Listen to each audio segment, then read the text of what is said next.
전현 반반한 거 보니 술 시중으로 쓰면 딱 좋겠네 하하. 걸걸하고 탁한 웃음소리가 경기도 연천군 최전방의 살을 애는 겨울 바람조차 뚫고 행정반 밖으로 새어나왔다. 제5보병사단 예하 독수리 연대, 그 중에서도 가장 시설이 낙후된 3대대 본부 중대 행정반이었다. 시계 바늘은 이미 일과 시간이 한참 지난 밤 10시를 가리키고 있었지만 행정반의 불은 꺼질 줄 몰랐다. 그 웃음의 주인은 3대대 본부 중대의 실세이자 병사들에게는 저승사자보다 더 끔찍한 존재로 불리는 행정보급관 박상철 상사였다. 좋기 10년은 입은 듯한 낡고 기름진 깔깔이를 걸친 그는 책상 위에 두 다리를 꼬고 앉아 믹스커피를 후루룩 들이켰다. 그의 앞에는 갓 전입 온 신임 소위 김석진 소대장이 쩔쩔매며 서 있었다. 박상철은 김 소위가 건넨 인사명령서를 툭 치며 비릿한 미소를 지었다. 인사명령서에는 새로 부임할 사단장에 대한 신상 명세가 적혀 있었다. 강시은, 707 특임대 출신, 육군 최연소 여자 소장. 다 웃기는 소리야. 여자가 별을 달아봤자지. 어차피 위에서 구색 맞추기로 꽂아 넣은 얼굴마담 아니겠어? 김소위, 네 생각은 어때? 아니, 행보관님 말씀이 맞을 겁니다. 현장 경험도 없는 여자가 뭘 알겠습니까? 김소위는 박 상사의 비위를 맞추느라 식은땀을 흘렸다. 사관학교를 갓 졸업하고 부임한 지 한 달도 안 된 그에게 이 부대의 터줏대감인 박 상사는 중대장보다 더 무서운 존재였다. 박 상사는 혀를 차며 인사명령서를 구겨 쓰레기통에 던져버렸다. 어이 최 병장, 너 거기서 뭐하냐? 눈알 안 굴려? 커피 물 안 끓여? 구석에서 행정 업무를 보던 최민우 병장이 화들짝 놀라 자리에서 일어났다. 그의 얼굴은 며칠 밤을 샌 듯 퀭했고 군복 소매 끝은 달아 있었다. 죄송합니다. 바로 타오겠습니다. 동작 봐라. 저녁 날짜 받아놨다고 아주 빠져가지고. 야, 너 이번에 적금 만기라며? 500만 원 정도 되나? 박상철의 눈이 탐욕스럽게 번들거렸다. 최 병장의 어깨가 눈에 띄게 움찔했다. 그게 어머니 수술비로 보태야 해서. 아이고 효자나셨네. 야, 내가 너 휴가증 챙겨준 게 몇 개냐? 사회 나가면 다 빚이야. 사람이 은혜를 알면 좀 성의를 보여야지. 수술비는 수술비고 내 수고비는 따로 챙겨야 하는 거 아니냐? 너 말년 휴가 나가고 싶으면 눈치껏 해라. 알았어? 협박이었다. 명백한 갈취였고 권력 남용이었다. 하지만 폐쇄적인 최전방 부대에서 박상철의 말은 곧 법이었다.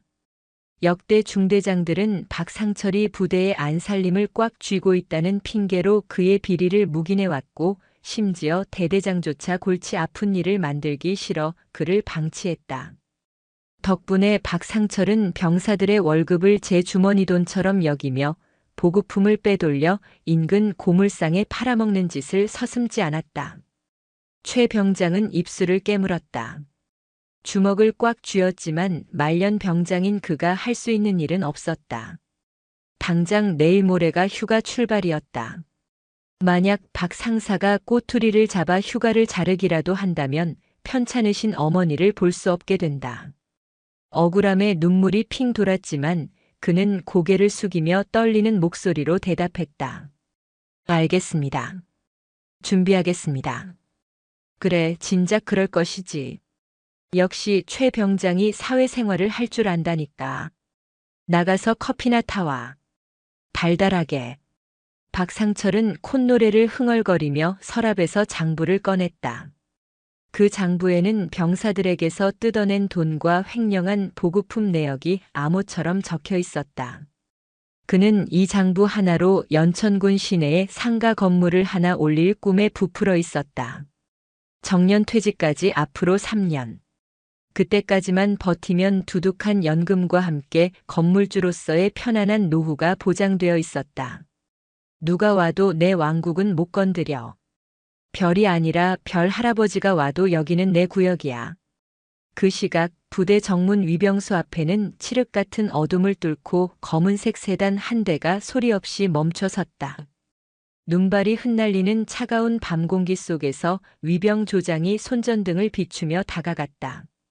정지, 단결, 용무와 신원을 밝혀주십시오. 운전석 창문이 스르르 내려갔다. 운전병은 보이지 않았고 운전석에는 군복을 입은 여성이 앉아 있었다. 그녀는 차가운 눈매로 위병 조장을 응시했다. 어두운 조명 아래였지만 그녀의 어깨 위에 달린 계급장은 가로등 불빛을 받아 서늘하게 빛나고 있었다. 두 개의 별. 소장이었다. 위병 조장의 눈이 휘둥그레졌다. 사단장이 직접 운전해서 그것도 예고도 없이 이 야심한 시각에 예하 대대를 방문한다는 것은 상상조차 할 수 없는 일이었다. 사단장님, 단결. 문 열어. 당장 열어. 위병 조장이 허둥지둥 바리케이드 버튼을 눌렀다. 굉음과 함께 철문이 열리자 세단은 거침없이 부대 안으로 미끄러져 들어갔다. 강시은 소장은 핸들을 꽉 잡았다. 그녀의 눈은 분노로 차갑게 가라앉아 있었다. 707 특임대 시절 그녀는 수많은 테러범을 상대했고 수많은 작전을 지휘했다. 하지만 그녀가 가장 경멸한 흔적은 외부에 있지 않았다. 병사들의 등골을 빼먹고 국가가 부여한 신성한 의무를 자신의 사리사욕을 채우는 수단으로 악용하는 내부의 기생충들. 그녀가 5사단장으로 부임하기 전 익명의 투서가 국방부 감찰실로 날아들었다. 하지만 윗선에서는 쉬쉬하며 덮으려 했다.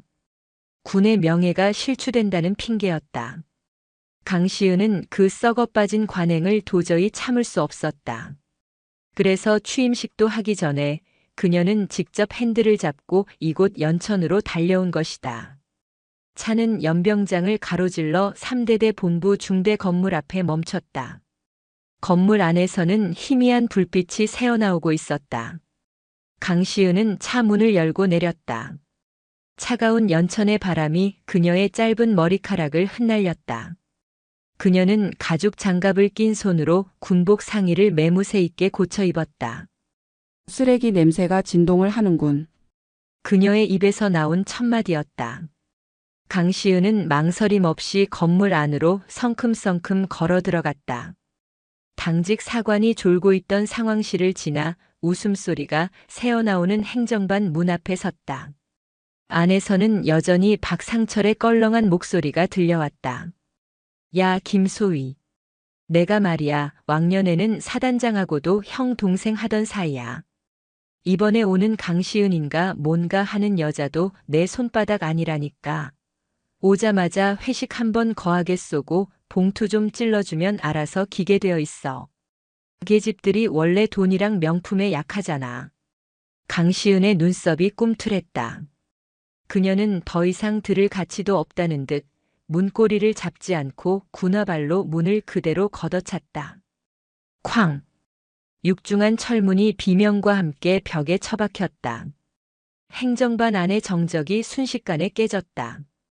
커피를 마시던 박상철은 뜨거운 커피를 바지에 쏟으며 벌떡 일어났고 최 병장은 놀라서 쟁반을 떨어뜨렸다. 김소희는 얼어붙은 채 입만 벙긋거렸다. 뭐야? 어떤 놈이야? 감히 행보관이 있는 곳에 노크도 없이. 박상철이 씩씩거리며 소리를 질렀다. 바지에 묻은 커피 얼룩을 털어내며 고개를 든 순간 그의 눈동자가 걷잡을 수 없이 흔들리기 시작했다. 문 앞에는 냉기보다 더 차가운 기운을 뿜어내는 여자가 서 있었다. 그녀의 어깨 위에는 밖의 어둠보다 더 짙고 무거운 권위가 내려앉아 있었다. 강시은은 천천히, 아주 천천히 박상철에게 다가갔다. 또각또각. 군화 소리가 행정반 바닥을 울릴 때마다 박상철의 심장은 쪼그라들었다. 그녀는 박상철의 코앞까지 다가가서야 걸음을 멈췄다. 그리고 박상철이 입고 있는 꼬질꼬질한 깔깔이와 책상 위에 널브러진 장부 그리고 공포에 질린 최 병장의 얼굴을 차례로 훑어보았다. 박상철은 본능적으로 차려 자세를 취하며 경례를 올렸다. 목소리가 염소처럼 떨렸다. 나 단결. 행보관 상사 박상철입니다. 강시은은 그의 경례를 받지 않았다. 대신 쓰레기통에 구겨져 있던 자신의 인사명령서를 주워 올렸다. 그녀는 구겨진 종이를 박상철의 눈앞에 펼쳐 보였다. 자네 아까 뭐라고 했나? 술시중? 얼굴마담? 그녀의 목소리는 낮았지만 행정반의 공기를 얼려버릴 만큼 위압적이었다. 박상철의 얼굴이 하얗게 질리다 못해 흑빛이 되었다. 아닙니다. 그게 무슨 말씀이신지. 저는 그저 제5보 병사단장 강시은 소장이다. 내 귀가 잘못된 게 아니라면 자네는 방금 상관 모독에 뇌물공여 계획까지 아주 구체적으로 떠들더군. 강시은은 손에 들고 있던 지휘봉으로 박상철의 명찰을 톡톡 건드렸다. 박상철 상사. 자네의 그 더러운 입에서 나오는 변명은 듣고 싶지 않다. 지금 이 시간부로 3대대 행정반은 사단 직할 감찰팀이 접수한다. 자네가 병사들에게서 뜯어낸 돈, 빼돌린 보급품, 그리고 방금 내뱉은 그 역겨운 망언까지 하나도 빠짐없이 토해내게 만들어주지. 그때 뒤늦게 상황을 파악한 대대 당직 사령이 행정반으로 뛰어들어왔다. 단결. 사단장님, 3대대 당직 사령 대위 이영훈입니다. 방문 연락을 받지 못해 영접이 늦었습니다. 강시은은 당직 사령에게 눈길조차 주지 않고 여전히 박상철을 노려보며 명령했다. 당직 사령. 지금 즉시 헌병대 호출해. 이자를 긴급 체포한다. 박상철은 다리에 힘이 풀려 주저앉을 뻔했다. 평생을 이 부대에서 왕처럼 군림해온 그였다. 겨우 여자 사단장 하나 때문에 내 인생이 무너질 수는 없었다. 그의 머릿속이 빠르게 회전했다. 증거를 없애야 한다. 그리고 이 여자가 직권을 남용해서 무고한 부사관을 핍박한다고 소문내야 한다. 군대는 좁다. 그리고 팔은 안으로 굽는다. 부사관단의 단결력을 보여주면 아무리 사단장이라도 함부로 못할 것이다. 박상철은 억지로 표정을 관리하며 억울하다는 듯 소리쳤다. 사단장님, 이건 너무하십니다. 저는 20년을 넘게 이 부대를 위해 헌신했습니다. 농담 삼아 한 말을 가지고 긴급 체포라니요. 이건 명백한 가혹 행위입니다. 부사관단을 무시하는 처사입니다. 그의 뻔뻔한 태도에 최 병장은 숨을 죽였다. 박상철은 위기 때마다 저런 식으로 우리가 남이가 정신을 강조하며 빠져나갔었다. 하지만 강시은은 비릿하게 웃었다. 헌신? 자네가 헌신한 건 자네의 통장 잔고뿐이겠지. 20년 짬밥으로 나를 가르치려 드나? 착각하지 마라. 강시은이 허리를 숙여 박상철의 귀에 나직하게 속삭였다. 나는 707에서 테러범들 머리통을 날려버릴 때 협상 따위는 하지 않았다. 너 같은 내부의 적에게는 더더욱 자비가 없지. 기대해라. 내가 믿던 그 연금 구경도 못하게 해줄 테니까. 그녀가 허리를 펴고 당직 사령에게 손짓했다. 끌고 가. 그 순간 박상철의 눈에 도끼가 서렸다. 순순히 당할 수는 없었다. 그는 책상 아래 숨겨둔 비상용 휴대폰으로 누군가에게 몰래 문자를 보내려 손을 꼼지락거렸다. 수신이는 연대 주임원사였다. 부사관들의 대부이자 박상철과 호형호재하는 사이. 그라면 이 상황을 뒤집을 수 있을지도 몰랐다. 하지만 강시은은 그 미세한 움직임을 놓치지 않았다. 순식간에 그녀의 손이 뻗어나갔고 박상철의 손목을 낚아챘다. 뼈가 으스러지는 듯한 고통과 함께 휴대폰이 바닥에 떨어졌다. 강시은은 군화발로 휴대폰을 지시겨 박살냈다. 와지끈 소리와 함께 액정 조각이 사방으로 튀었다. 잔머리 굴리지 마라. 내 눈은 CCTV보다 정확하니까. 강시은은 벌벌 떨고 있는 최 병장에게 시선을 돌렸다. 차가웠던 그녀의 눈빛이 순간 부드럽게 풀렸다. 병장. 이름이 뭔가? 최민우 병장입니다. 많이 힘들었겠군. 자네가 뺏긴 돈 그리고 자네 어머니 수술비 걱정은 하지 마라. 군인은 국가를 지키는 사람이지 상관의 지갑을 채워주는 노예가 아니다. 내가 책임지고 해결한다. 그 한마디에 최 병장의 눈에서 참았던 눈물이 왈칵 쏟아졌다. 지옥 같던 군 생활, 아무도 들어주지 않던 억울함을 알아주는 사람이 처음으로 나타난 것이다. 그것도 하늘 같은 사단장이. 박상철은 헌병들에게 양팔이 붙들려 끌려나가면서도 악을 썼다. 이건 월권이야. 사단장이면 다야? 내가 가만히 있을 줄 알아? 두고 보자 강시은. 그의 비명소리가 복도 끝으로 사라질 때까지 강시은은 미동도 하지 않고 그 자리를 지켰다. 그녀는 알고 있었다. 이것은 시작일 뿐이라는 것을. 박상철 하나를 잡아넣는다고 끝날 문제가 아니었다. 이 부대 곳곳에는 박상철과 얽혀있는 썩은 뿌리들이 거미줄처럼 퍼져 있을 것이다. 그들은 분명 반격해올 것이다. 강시은은 깨진 휴대폰 조각을 바라보며 조용히 뇌까렸다. 덤벼라. 다 쓸어버려 줄 테니. 열쇠부대의 썩은 문을 열어젖힐 전쟁의 서막이 올랐다. 이건 단순한 개인의 일탈이 아니다. 조직적인 범죄야. 새벽 2시. 제5보병사단 사단장실의 불은 꺼지지 않았다.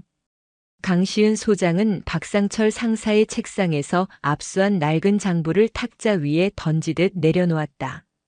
장부에는 알 수 없는 숫자들이 빼곡했다. 고철 판매 대금, 유류 횡령 내역, 심지어 병사들의 특식으로 나와야 할 삼겹살을 외부 식당으로 빼돌린 정황까지. 하지만 강시은의 눈매를 날카롭게 만든 건 그 아래 적힌 상납이라는 두 글자였다. 그녀의 앞에는 707 시절부터 생사고락을 함께 해온 직속 부관 이지연 대위가 굳은 표정으로 서 있었다. 이 대위.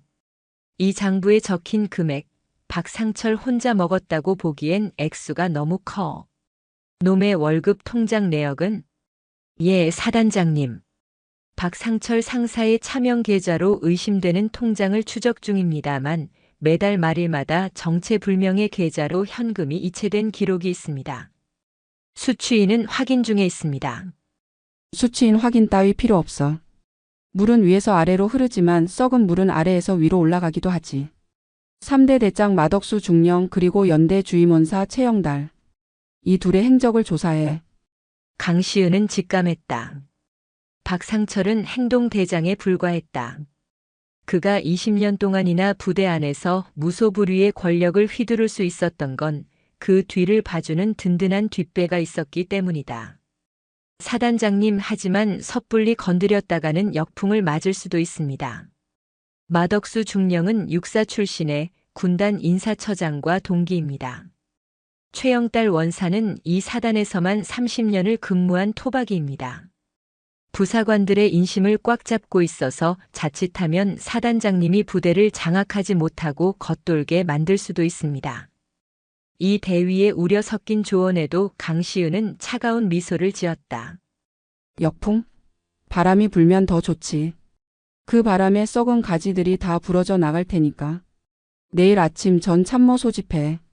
3대대 특별감찰을 시작한다. 같은 시각 3대 대장실. 아니, 이게 무슨 마른 하늘의 날벼락이야. 박상철 이 멍청한 새끼가 사단장한테 딱 걸려. 마덕수 중령은 반쯤 비워진 양주잔을 벽에 집어 던졌다. 쨍그랑 소리와 함께 유리 조각이 바닥에 흩어졌다. 그의 얼굴은 술기운과 분노로 붉게 달아올라 있었다. 그 앞에는 독수리 연대 주임원사 최영달이 뒷짐을 진 채 서 있었다. 최 원사의 표정은 마 중령과 달리 차분했지만 눈빛만은 뱀처럼 교활하게 빛나고 있었다. 대대장님, 진정하십시오. 흥분해봤자 해결되는 건 없습니다. 지금 진정하게 생겼어? 그 장부. 박상철이가 꼼꼼하게 적어놓는다고 쓴 그 장부, 그거 사단장 손에 들어갔으면 나도 끝이야. 너도 무사하지 못한다고. 마 중령이 삿대질을 해대자 최 원사가 입꼬리를 말아올리며 비릿하게 웃었다. 걱정 마십시오. 박상철이 입을 열지 않는 이상 장부 속 숫자가 누구를 가리키는지 증명할 방법은 없습니다. 그리고 박상철이 입이 무거운 놈은 아니지만 자기 살 길은 챙길 줄 아는 놈입니다. 그게 무슨 소리야? 박상철에게 모든 죄를 뒤집어 씌워야죠. 꼬리 자르기 말입니다. 대대장님과 저는 박 상사의 비리를 전혀 몰랐던 겁니다. 오히려 관리 감독 소홀에 대해 도의적인 책임을 지고 사단장님께 머리를 숙이는 척하면서 시간을 벌어야 합니다. 마 중령은 그제야 조금 안심이 되는지 의자에 깊숙이 몸을 묻었다. 하지만 불안감은 여전했다. 그 강시은이라는 여자 보통 내기가 아니라고 소문이 자자하던데. 707에서 사람 죽이는 훈련만 하던 여자가 감찰은 꼼꼼하게 하겠어? 오히려 그게 약점입니다. 현장만 알지 행정은 모릅니다. 서류 몇 장 조작하고 병사들 입단속시키면 헛발질만 하다 끝날 겁니다. 그리고 최 원사가 목소리를 낮추며 마 중령 쪽으로 몸을 숙였다. 여차하면 역공을 가할 카드도 준비해뒀습니다. 카드?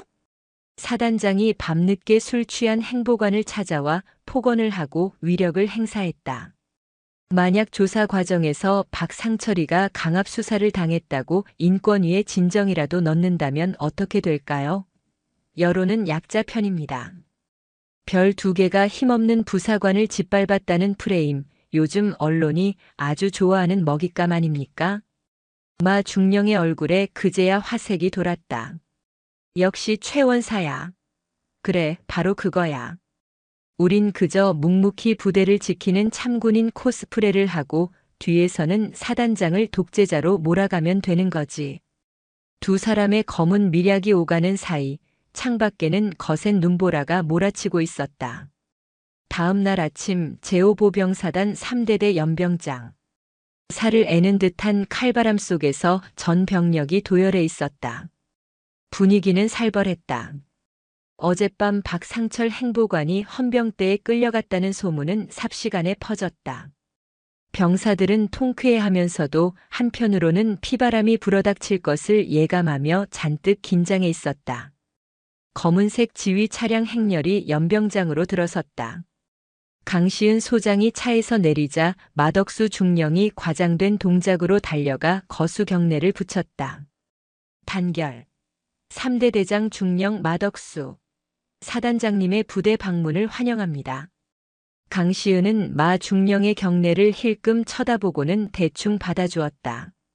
그녀의 시선은 마 중령의 번들거리는 이마와 그 뒤에 서 있는 능구렁이 같은 인상의 최 원사에게 머물렀다. 환영은 필요 없다. 보고는 생략하고 바로 현장 점검 들어간다. 행정반 보급창고 식당. 안내해. 강시은의 말투에는 사담을 허용하지 않는 단호함이 묻어 있었다. 마 중령은 당황한 기색을 감추며 억지 미소를 지었다.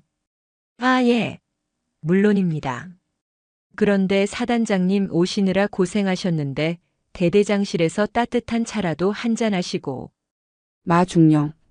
자네는 부하가 횡령 혐의로 체포됐는데 차가 목구멍으로 넘어가나 보지. 강시은의 일침에 마 중령의 얼굴이 벌개졌다. 주변에 서 있던 간부들이 숨을 죽였다. 보급 창고부터 간다. 강시은은 앞장서서 걸어갔다. 마 중령과 최 원사가 황급히 뒤를 따랐다. 3대대 보급 창고 앞. 창고병이 떨리는 손으로 자물쇠를 열었다. 육중한 철문이 열리자 안에는 각종 군장품과 피복류가 산더미처럼 쌓여 있었다. 겉보기에는 정리가 잘 되어 있는 듯 했다. 강시은은 입구에 서서 창고 안을 훑어보았다. 그녀의 눈은 매처럼 날카로웠다. 그녀는 무심하게 쌓여 있는 전투화 박스 하나를 가리켰다. 저거 열어봐. 최 원사가 나섰다. 사단장님, 저건 폐기 예정인 불용품들입니다. 먼지만 날릴 텐데 굳이 확인하실 필요가. 열어. 짧고 굵은 명령. 최 원사는 입맛을 다시며 창고병에게 눈짓을 했다. 창고병이 박스를 뜯었다. 안에는 낡은 전투화들이 들어있었다. 마 중령이 안도의 한숨을 내쉬려는 찰나였다.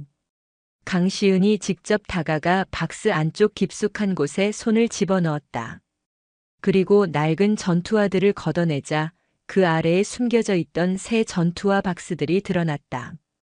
폐기용 박스에 신형 전투화가 들어있네. 이것도 마술인가? 강시은이 박스를 바닥에 엎었다. 와르르 쏟아지는 최신형 기능성 전투화들. 시장에 내다 팔면 켤레당 10만 원은 좋게 받을 물건들이었다. 창고병. 이거 누가 시켰어? 창고병은 사색이 되어 고개를 푹 숙였다. 최 원사가 헛기침하며 끼어들었다. 아, 그게 아마 행정착오가 있었던 모양입니다. 박상철 상사가 워낙 일 처리를 엉망으로 해서. 최 원사. 자네한테 안 물었어. 강시은이 최 원사를 노려보았다. 그 서늘한 기운에 산전수전 다 겪은 최 원사조차 등골이 오싹해졌다. 강시은은 다시 창고병에게 시선을 돌렸다. 병사. 사실대로 말하면 너는 처벌하지 않는다. 하지만 거짓말을 하거나 침묵하면 너도 공범으로 간주해서 군사 재판에 넘길 거야. 선택해. 창고병은 울먹이며 마 중령과 최 원사의 눈치를 살폈다. 마 중령이 눈을 부라리며 무언의 압박을 보냈다. 하지만 눈앞에 있는 별의 위압감이 더 컸다. 행보관님이, 박상철 상사님이 시키셨습니다. 폐급으로 처리해서 반출하라고. 오늘 오후에 고물상 트럭이 오기로 되어 있었습니다. 강시은은 고개를 끄덕였다. 예상대로였다. 이 대위 증거 사진 찍고 물품 전량 압수해. 그리고 마 중령. 예. 사단장님.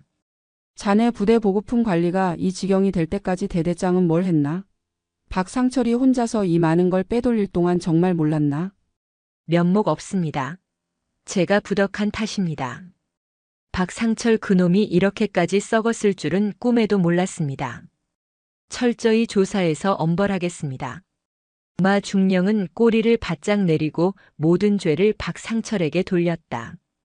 강시은은 그 뻔뻔한 연기가 역겨웠지만 아직은 때가 아니었다. 결정적인 스모킹 건, 즉 마 중령과 최 원사가 개입했다는 직접적인 증거가 필요했다. 오늘부로 3대 대는 감찰 기간에 들어간다. 모든 서류, 모든 창고 하나도 빠짐없이 다 뒤질 거야. 협조 안 하면 공무집행 방해로 간주하겠어. 강시은이 뒤돌아 나가려던 찰나 식당 쪽에서 소란스러운 소리가 들렸다. 이거 안 나. 내가 누군지 알아. 익숙한 목소리였다. 어제 잡혀갔던 박상철의 즉 군인 아파트 부녀회장이 부대 안으로 난입한 것이었다. 그녀는 위병소 근무자들을 밀치고 막무가내로 달려왔다. 우리 남편 내놔. 억울해서 못 살아. 너희들이 뭔데 죄 없는 사람을 잡아가. 부녀회장은 강시은을 보자마자 삿대질을 하며 고래고래 소리를 질렀다. 당신이 사단장이야? 여자가 별 달았으면 곱게 앉아있지. 왜 남의 가정 파탄을 내? 우리 남편이 이 부대에서 청춘을 바쳤는데 퇴직 앞둔 사람한테 이럴 수 있어? 마 중령과 최 원사는 속으로 쾌재를 불렀다. 부녀회장의 난동은 그들이 바라던 그림이었다. 강시은은 달려드는 부녀회장을 피하지 않고 꼿꼿이 섰다. 이지현 대위가 막아서려 했지만 강시은이 손을 들어 제지했다. 아주머니. 여기가 어딘 줄 알고 행패입니까? 행패? 이게 행패로 보여. 내 남편이 횡령을 했다고. 증거 있어? 다 모함이야. 당신이 오자마자 군기 잡으려고 희생양 삼은 거잖아. 증거? 차고 넘치지. 당신 남편이 병사들 고열 짜내서 당신 명품 가방 사주고 아들 유학비 대준 거 내가 모를 줄 알았나? 강시은의 말에 부녀회장의 눈동자가 흔들렸다. 내사 결과 당신 명의 통장으로도 군납업체에서 들어온 리베이트 자금이 흘러들어간 정황이 포착됐어. 지금 여기서 더 떠들면 당신도 민간인 신분이지만 공범으로 경찰에 넘길 수 있어. 조용히 돌아가서 조사나 기다려. 강시은의 기세에 눌린 부녀 회장은 입을 다물지 못한 채 뻐끔거렸다. 주변에 모여든 병사들이 수군거렸다. 와, 사단장님 카리스마 대박이다. 속이 다 시원하네. 마 중령은 상황이 불리하게 돌아가자 초조해졌다. 이대로 가다가는 자신들의 목까지 조여올 게 분명했다. 그는 최 원사에게 은밀하게 눈짓을 보냈다. 플랜 B를 가동해. 최 원사는 슬그머니 대열 뒤로 빠져나갔다. 그는 핸드폰을 꺼내 어딘가로 전화를 걸었다.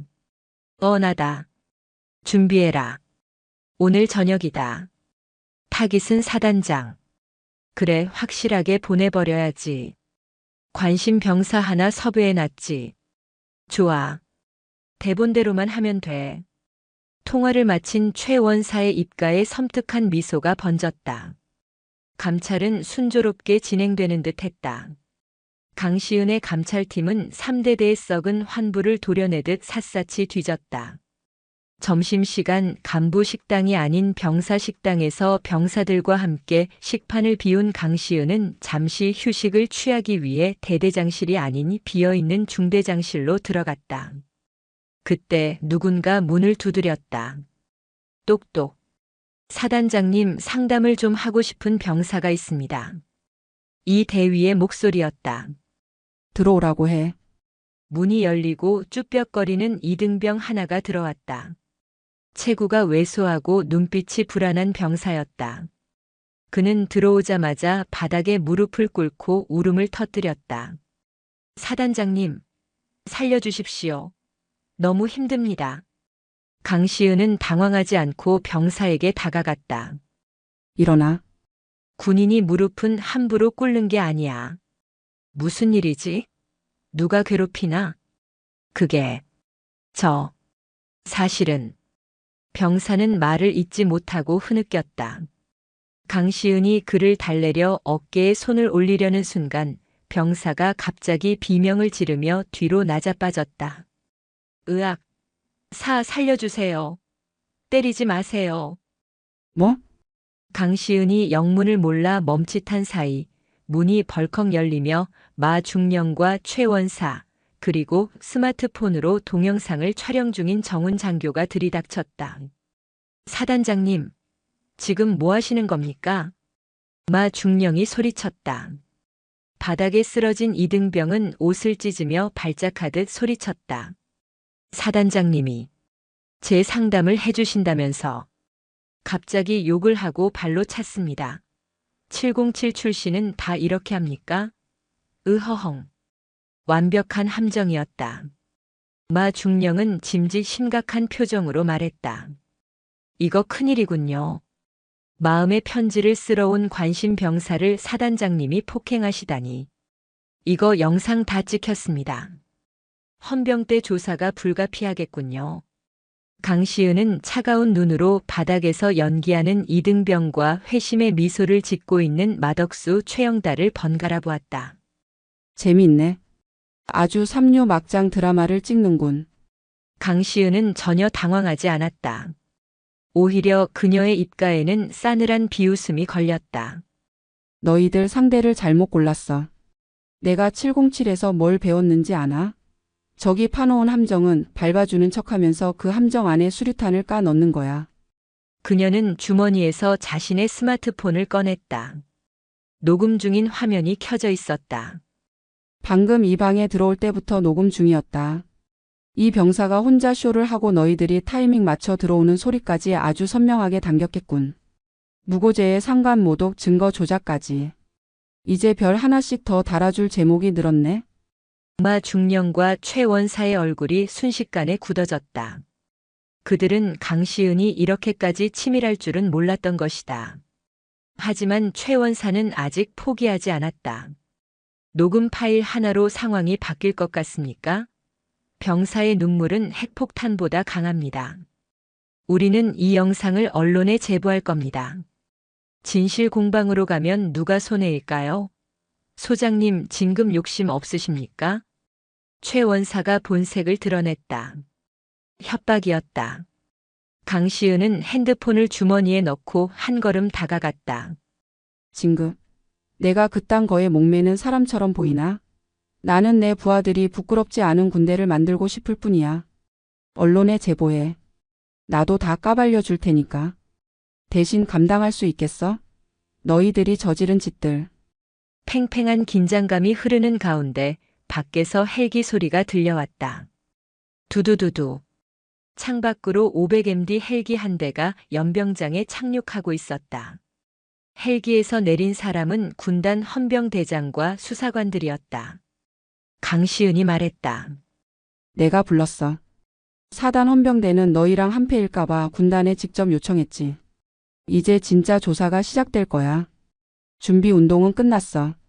마덕수 중령은 다리에 힘이 풀려 벽을 짚었다. 최 원사의 눈동자도 걷잡을 수 없이 흔들렸다. 그들은 깨달았다. 자신들이 건드린 건 단순한 여군 장교가 아니라 사냥감을 물면 절대 놓지 않는 맹수라는 것을. 강시은은 굳어있는 그들을 지나쳐 문 밖으로 나갔다.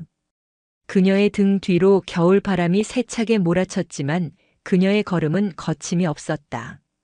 이 대위 군단 수사팀 인계해. 싹 다 잡아넣어. 제2의 전쟁이 시작되었다. 하지만 이번 전쟁은 강시은의 압승으로 끝날 조짐이 보이고 있었다. 아니, 그래야만 했다.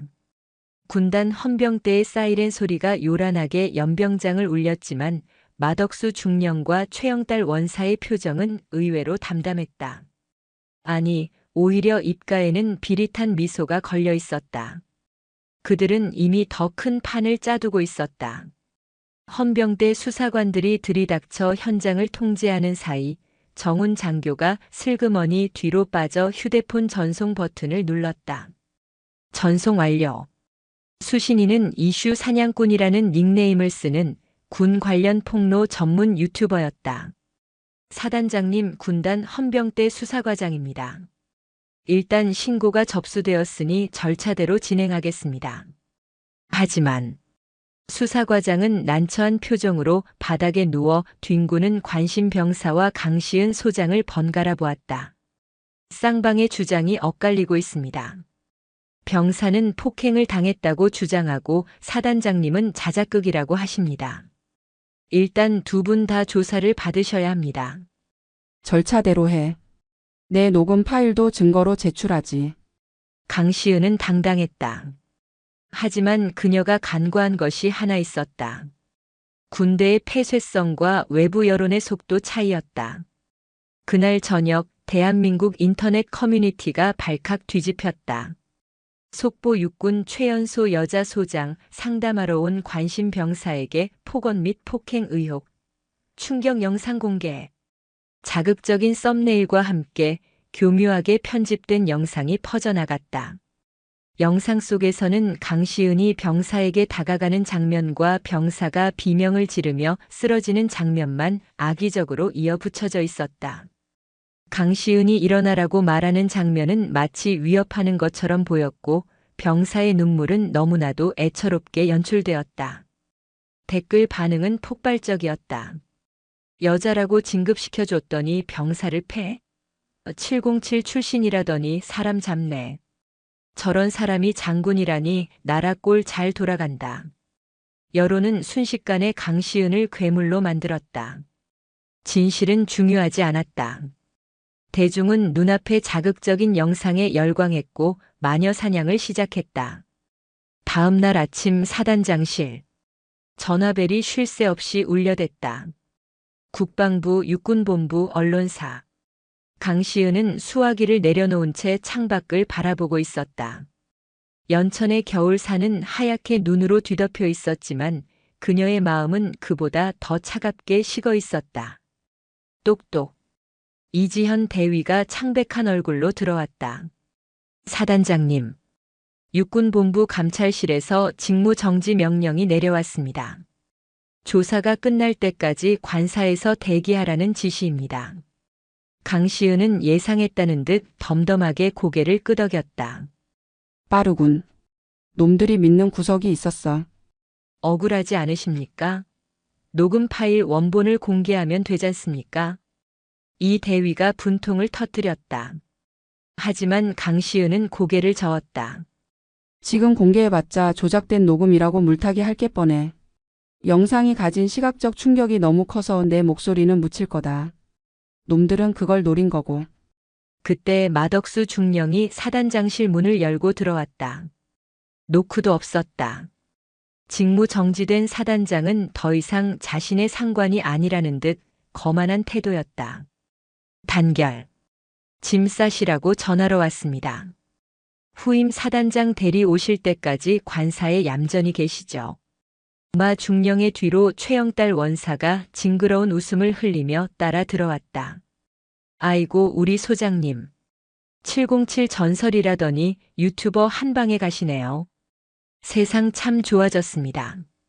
칼보다 스마트폰이 더 무서운 세상이니까요.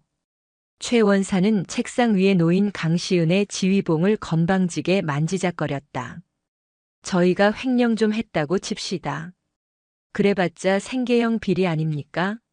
다 먹고 살자고 하는 짓인데 그걸 그렇게 매정하게 파헤치시더니. 쯧쯧. 인과응보입니다. 강시은은 천천히 몸을 돌려 그들을 마주 보았다. 직무는 정지되었지만 그녀가 평생 쌓아온 기백마저 정지된 것은 아니었다. 그녀의 눈빛이 형형하게 빛나자 마 중령과 최 원사는 순간 움찔하며 뒤로 물러섰다. 인과응보? 그래, 그 말이 딱 맞지. 아직 끝나지 않았다. 내 군복을 벗기려면 내 목을 쳐야 할 거야. 근데 명심해라. 내 목은 꽤 단단해서 치려던 놈들 손목이 먼저 나갈 테니까. 허 참. 이 상황에서도 저런 도끼가 나오나? 가시죠. 더 볼 일 없습니다. 마 중령과 최 원사는 콧방귀를 뀌며 나갔다. 그들은 승리를 확신하고 있었다. 강시은이 관사에 갇혀 있는 동안 그들은 모든 증거를 인멸하고 입을 맞출 계획이었다. 그날 밤 3대대 보급 창고 뒤편 소각장. 매캐한 연기가 피어올랐다. 최영달 원사는 박스에 담긴 서류들을 불길 속에 던져넣고 있었다. 이중장부 납품 비리 계약서 차명 계좌가 적힌 수첩들. 그가 20년 동안 쌓아온 비리의 흔적들이 재가 되어 사라지고 있었다. 다 태워. 종이 조각 하나라도 남기면 죽는다. 최 원사가 병사들을 닥달했다. 옆에서 지켜보던 마 중령은 안도의 한숨을 내쉬었다. 이제 다 끝났어. 강시은이는 불명예 전역할 거고 우리는 징계 좀 먹고 다른 부대로 전출 가면 그만이야. 벌어둔 돈으로 편하게 살자고. 그럼요. 이 바닥이 원래 그렇습니다. 꼬리는 잘라도 몸통은 사는 법이죠. 둘은 타오르는 불길을 보며 악수를 했다. 그 불길 너머 어둠 속에서 누군가가 적외선 카메라로 그 장면을 지켜보고 있다는 사실은 꿈에도 모른 채 강시은은 관사 거실 소파에 앉아 있었다. TV 뉴스에서는 그녀의 사건이 도배되고 있었다. 앵커는 그녀를 갑질 장군이라 칭하며 맹비난했다. 시끄럽군. 강시은이 TV를 꺼버렸다. 정막이 흘렀다. 그녀는 주머니에서 낡은 군번줄 하나를 꺼내 만지작거렸다. 707 시절 작전 중에 전사한 동료의 유품이었다. 대장님, 진실은 언젠가 밝혀집니다. 포기하지 마십시오. 동료의 목소리가 들리는 듯 했다. 강시은은 주먹을 꽉 쥐었다. 이대로 물러설 수는 없었다.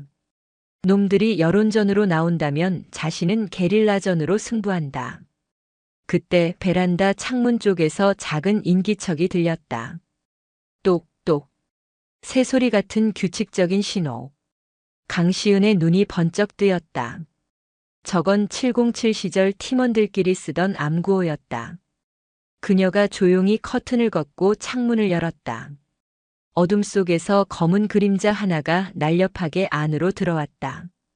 단결. 대장님, 오랜만에 뵙습니다. 경계가 너무 허술하신 거 아닙니까? 검은색 모자를 푹 눌러 쓴 남자. 모자를 벗자 장난기 어린 미소와 함께 날카로운 눈매가 드러났다. 그는 강시은의 707 시절 부팀장이었던 장도식이었다. 전역 후 민간 군사기업에서 보안 전문가로 활동하며 일명 탐정으로 불리는 인물이었다. 장 팀장. 늦었군. 아, 죄송합니다.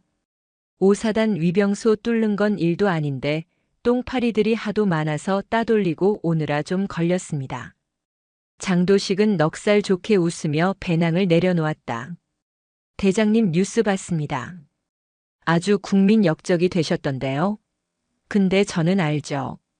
우리 대장님이 팰 거면 턱을 돌려놨지 그렇게 어설프게 밀치지 않는다는 걸. 쓸데없는 소리 말고. 가져왔나? 강시은은 웃지 않았다. 장도식은 표정을 고치고 배낭에서 노트북과 두툼한 서류 봉투를 꺼냈다. 물론입니다. 제가 누굽니까? 대장님이 부르면 지옥 끝까지라도 가서 증거 물어오는 사냥개 아닙니까? 장도식은 노트북을 켜고 화면을 띄웠다. 일단 첫 번째 선물. 오늘 저녁 소각장에서 벌어진 캠프파이어 영상입니다. 화면 속에는 마 중령과 최 원사가 서류를 불태우며 낄낄거리는 모습이 고화질로 재생되고 있었다. 음성까지 선명했다. 꼬리는 잘라도 몸통은 산다는 대화 내용이 적나라하게 들렸다. 좋아. 이걸로 증거 인멸 혐의는 추가됐어. 하지만 이걸로는 부족해. 놈들의 돈줄 그 뿌리를 뽑아야 해. 그럴 줄 알고 준비한 두 번째 선물입니다. 장도식이 서류 봉투를 열어 한 장의 사진을 보여주었다. 연천 시내에 있는 허름한 고물상 사진이었다. 최영달 원사의 친동생이 운영하는 고물상입니다. 겉보기엔 고물상인데 사실상 작물 처리장이죠. 부대에서 빼돌린 기름, 구리선, 군용 장비들이 다 여기로 들어갑니다. 그리고 중요한 건 장도식이 목소리를 낮췄다. 이 고물상 지하에 서버실이 있습니다. 불법 도박 사이트 서버를 운영 중인데 놈들이 횡령한 돈을 세탁해서 이 도박 사이트 수익금인 척 위장하고 있었습니다. 자금 세탁의 허브인 셈이죠. 강시은의 눈이 빛났다. 단순한 군수품 횡령을 넘어선 조직적인 범죄 집단이었다. 확실한가? 확실합니다. 제가 어제 오늘 잠입해서 USB 하나를 확보해 왔습니다. 여기엔 놈들의 지난 10년치 거래 내역과 상납 고리가 다 들어 있습니다.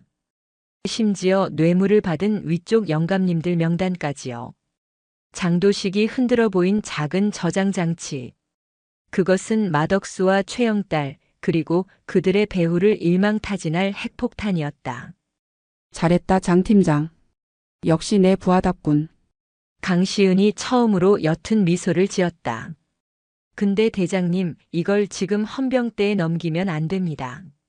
아시잖아요. 헌병대 안에도 놈들 끈아풀이 있을 수 있습니다. 확실하게 터뜨리려면 판을 뒤집을 타이밍이 필요합니다. 그래. 내일 오전 10시. 사단 대회실에서 징계위원회가 열린다. 나를 불러다가 망신 주고 공식적으로 직위 해제하려는 쇼지. 강시은은 자리에서 일어났다. 그녀의 전신에서 서늘한 살기가 뿜어져 나왔다.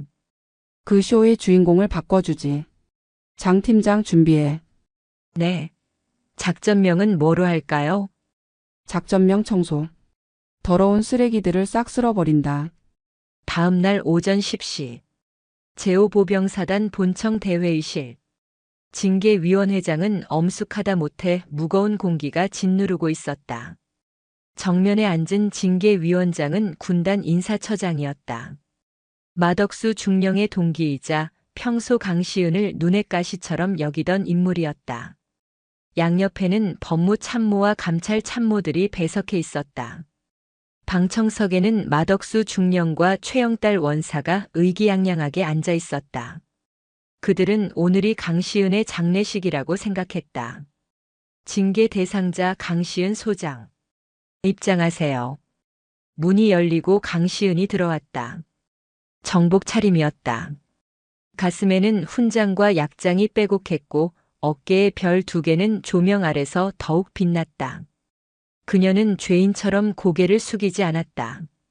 오히려 사열을 받는 장군처럼 당당하게 걸어들어와 중앙에 섰다. 강시은 소장. 귀관은 부하에 대한 가혹 행위 및 품위 유지 위반 혐의를 받고 있다. 혐의를 인정하나? 징계위원장이 거만한 목소리로 물었다. 인정하지 않습니다. 단호한 대답. 위원장이 미간을 찌푸렸다. 증거 영상이 전 국민에게 공개됐는데도 부인하는 건가? 뻔뻔하군. 귀관 같은 지휘관은 군에 필요 없다. 본위원회는 귀관에게 파면을. 잠깐. 강시은이 위원장의 말을 끊었다. 좌중이 술렁거렸다. 내 징계를 논하기 전에 여기 있는 모든 사람이 반드시 봐야 할 영상이 있다. 뭐 하는 짓인가? 지금 시간을 끌려는 건가? 시간을 끄는 게 아니라 시간을 되돌리려는 거다. 진실이 묻히기 전으로. 강시은이 손짓하자 회의실 뒤편 영사실 문이 열리며 장도식이 등장했다. 군복 대신 깔끔한 정장을 입은 그는 능숙하게 회의실 대형 스크린에 노트북을 연결했다. 이게 뭐야? 저 민간인은 누구야? 헌병. 당장 끌어내. 마덕수 중령이 벌떡 일어나 소리쳤다. 불안감이 엄습했다. 앉아. 강시은의 일깔이 회의실을 쩌렁쩌렁 울렸다. 내 허락 없이 움직이는 놈은 공범으로 간주한다. 그 압도적인 카리스마에 헌병들조차 멈칫했다. 그 사이 스크린이 켜졌다. 첫 번째 영상. 소각장에서 서류를 태우며 낄낄거리는 마덕수와 최영달의 모습. 꼬리는 잘라도 몸통은 산다. 그들의 육성이 고스란히 흘러나왔다.